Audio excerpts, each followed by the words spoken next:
अब वो औरतों की तवज्जो चाहता हूं जो बेटी की पैदाइश पर मुंह उतार लेती है, उन मर्दों की तवज्जो चाहता हूं जो बेटी की पैदाइश पे मुंह उतार लेते हैं। सुन लो, मेरे आका ने इरशाद फरमाया, मेरे आका ने फरमाया, ओ बेटों के लालचियों सुन लो, कान खोल के सुन लो। मेरे नबी ने फरमाया, जिस घर में बेटी पैदा होती है उस घर में 70,000 फरिश्ते उसी दिन नाजिल होते हैं और चारों तरफ से उस बच्ची को घेर लेते हैं और फरमाते हैं, ऐ बेटी, जब तक तू इस घर के अंदर मौजूद रहेगी तेरे साथ हम भी बराबर मौजूद रहेंगे।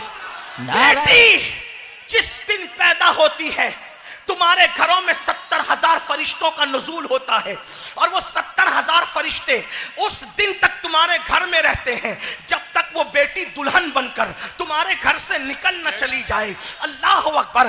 बेटी रहमत है बाप के लिए, बेटी जन्नत है माँ बाप के लिए। अब बताओ, मिलादुन नबी का जश्न मनाने वालों इतने जालिम हो गए कि जिस बेटी को रसूलुल्लाह ने रहमत करार दिया, जिस बेटी को रसूलुल्लाह ने तुम्हारी जन्नत करार दिया, उन बेटियों से तुम नफरत करते हो, उनको पेट में कत्ल करते हो, उनको गिरा देते हो। मैं अपनी माँ और बहनों की तवज्जो चाहता हूँ।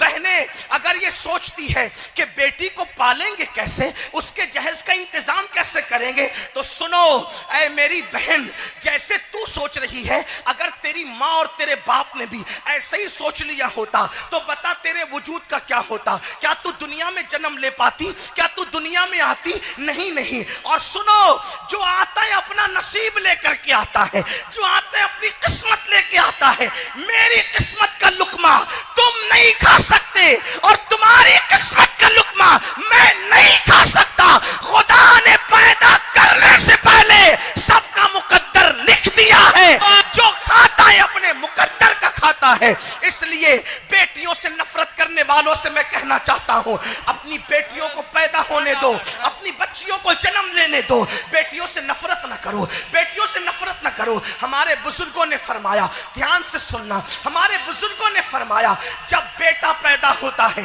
तवज्जो करो, अल्लाह तुम्हें बेटे भी खूब दे, बेटे भी दे, उससे नस्ल चलती है, लेकिन बेटी क्या है, बेटी क्या है? अल्लाह फरमाया गया, जब बेटा पैदा होता है तो अल्लाह उस बेटे से कहता है जा।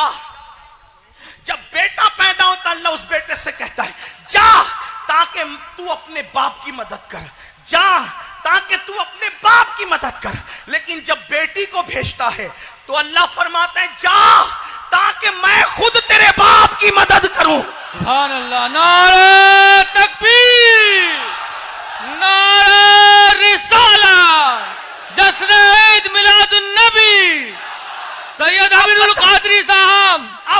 अब बताओ, बेटा आकर बाप का मददगार बनता है और बेटी आती है तो खुदा मददगार बनता है। अरे नादान, बेटा आए तो शादी हो करके वो तेरे साथ बगावत करके बुढ़ापे में तुझे छोड़ के भाग सकता है, लेकिन अल्लाह तो वफा को पैदा करने वाला है। वो एक बार जिसका मददगार हो जाता है फिर उसको कभी वो अकेला छोड़ता ही नहीं। नारे तकबीर, नारे रिसालत, जश्न ईद मिलादुन नबी। सुभान अल्लाह। इसलिए मिलाद मुस्तफा का पहला पैगाम यह है, बच्चियों को कत्ल न करो। और अगर उसके बाद भी तुमने बच्चियों को मां के पेट में कत्ल किया, बच्चियों को गिरा दिया, बच्चियों को नालियों में बहा दिया, तो फिर एक दिन अल्लाह की अदालत है जिसे क़यामत कहते हैं।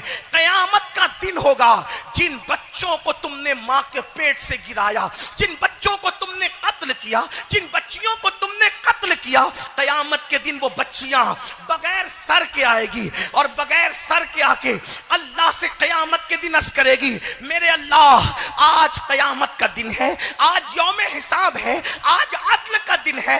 बगैर सींग वाली बकरी को अगर सींग वाली बकरी ने मारा था तो तू उसका इंसाफ भी आज कर रहा है। मेरे अल्लाह, किसी ने किसी दीवार को खुरचा था, आज तू उसका भी अदल कर रहा है, उसका इंसाफ भी कर रहा है। मौला, आज हमारे हमारा भी इंसाफ कर दे।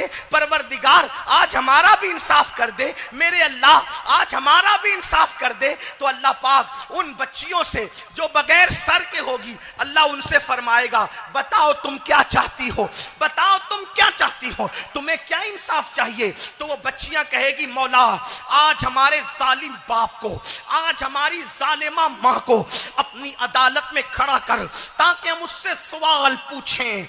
मुशरिकों के साथ उनकी बस्ती में रहकर मुशरिकों की तरह सोच बनाने वालों, काफिरों की सोहबत में रहकर काफिरों की तरह सोच बनाने वालों, अच्छी तरह कान खोल करके सुन लो। को कम कर दें, जैसा इसको अपनी असली हालत पे छोड़ दें। बहुत अच्छे से सब सुन रहे हैं, अच्छी बात निकल आई।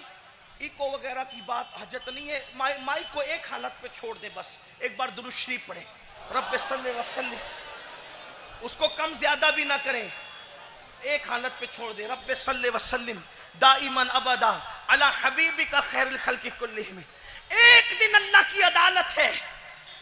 वो बच्चियां जिनको तुमने आज कत्ल किया, दवाखानों में चोरी चुपके, गटरों में बहा दिया, नालियों में फेंक दिया, कचरे की कुंडियों पे डाल दिया, कोई आज तुमसे कुछ पूछने वाला नहीं, कोई तुमसे सवाल करने वाला नहीं।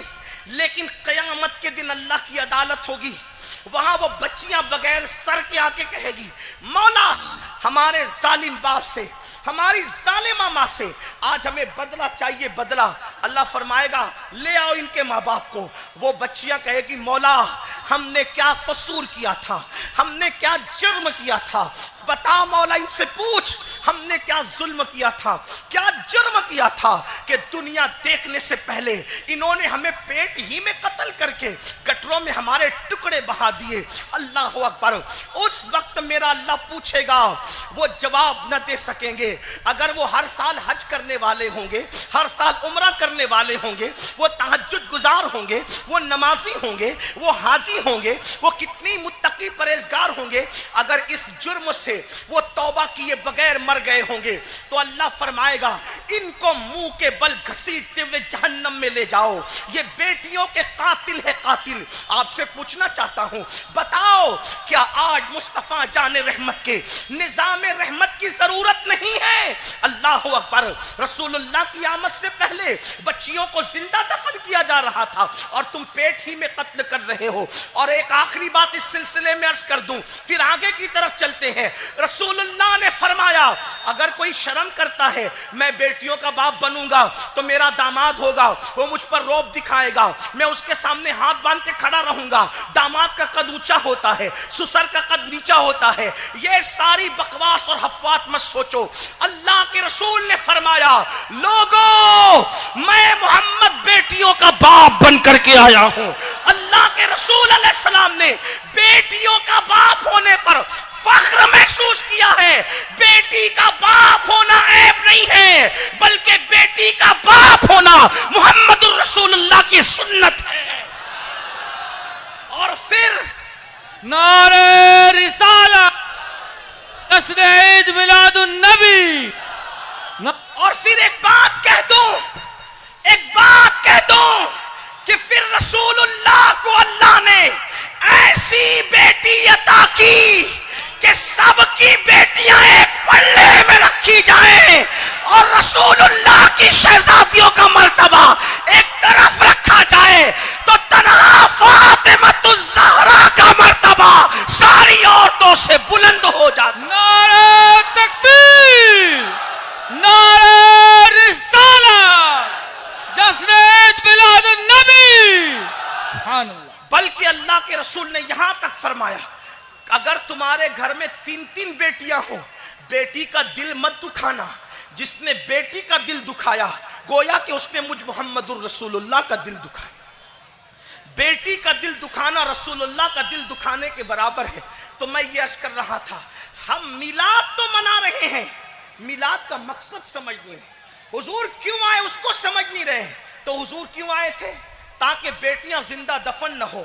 तो आज मिलाद का पहला पैगाम ये, हम बेटियों से नफरत नहीं करेंगे, बेटियों से मोहब्बत करेंगे। आज लोग नारा लगा रहे, आज लोग क्या नारा लगा रहे?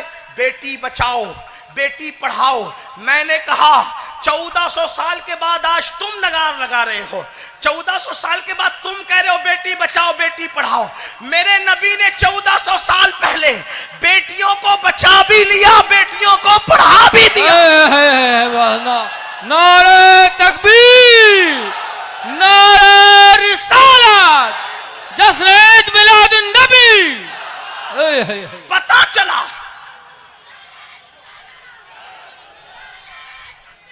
अल्लाहु अकबर।